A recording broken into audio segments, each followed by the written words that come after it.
You're not supposed to witness a moment like this. A young hospital janitor holding a trembling old woman's hand in the dark as she whispers 8 words that will change his entire life. You were the only one who stayed. Her voice was breaking. Her eyes were full of tears, and Leo, the janitor who had nothing, didn't know he was about to receive something that would change everything about his future.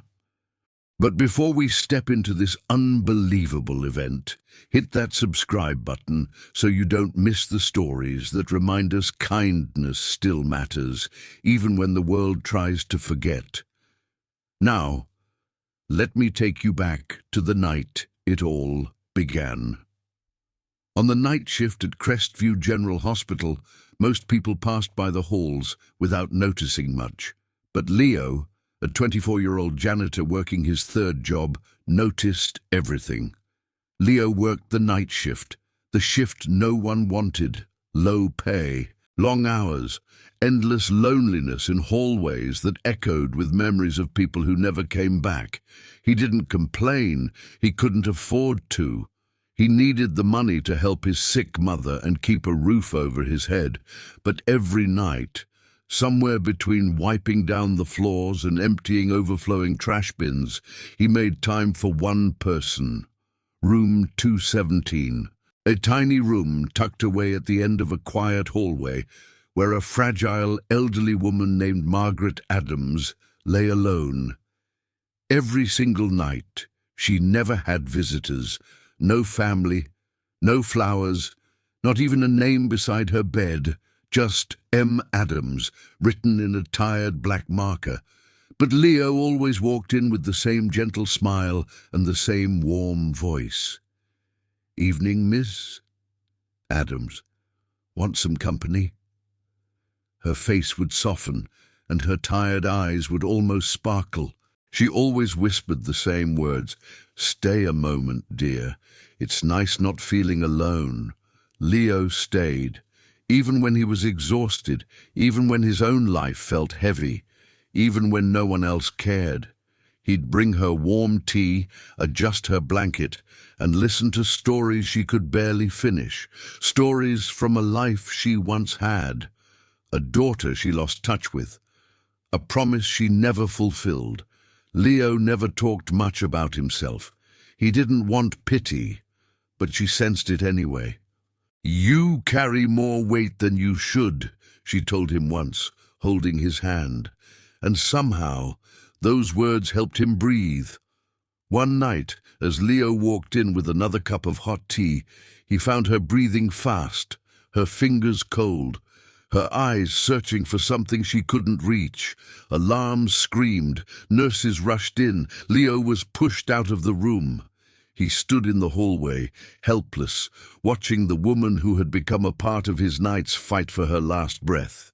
And when the hallway finally fell quiet, when the monitor flatlined, when the nurses lowered their voices, Leo felt something inside him collapse. She was gone, and the world didn't even blink. No family came, no friends arrived, no one cried for her, except Leo. The next morning, as he cleaned near the nurse's station, a man in a navy suit approached him. "You're Leo Martinez?" he asked gently. Leo nodded, confused. The man handed him a sealed envelope. "Ms. Margaret Adams requested this be given to you personally. Before she passed." Leo froze. He stepped into a quiet stairwell, sat on the cold step, and opened the letter with trembling fingers. Inside was a short, handwritten note, shaky, but full of warmth. "Dear Leo, thank you for being my only light. You gave me kindness without asking for anything in return. I leave you everything I have, my home, my savings, and the one thing I never could give my daughter, a second chance at life." Leo's breath caught everything she had, but she was alone. She was just a quiet old woman in a dim hospital room. Right, wrong. The lawyer clarified everything. Margaret Adams was one of the top painters of the 1970s, a woman whose artwork had vanished from the public eye decades ago. Collectors had spent years searching for her, believing her paintings were lost forever. She wasn't poor, she was grieving.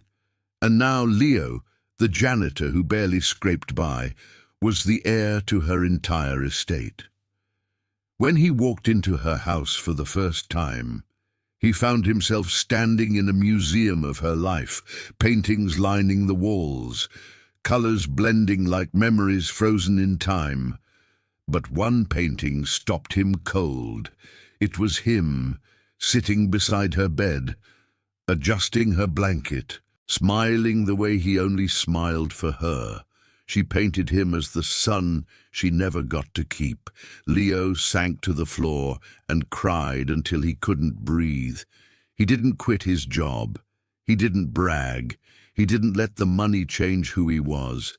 Instead, he restored her home, protected every piece of her artwork, and created something far more meaningful than money, a foundation in her name. A fund dedicated to elderly patients who lay alone in hospital rooms, forgotten by the world the same way Margaret once was.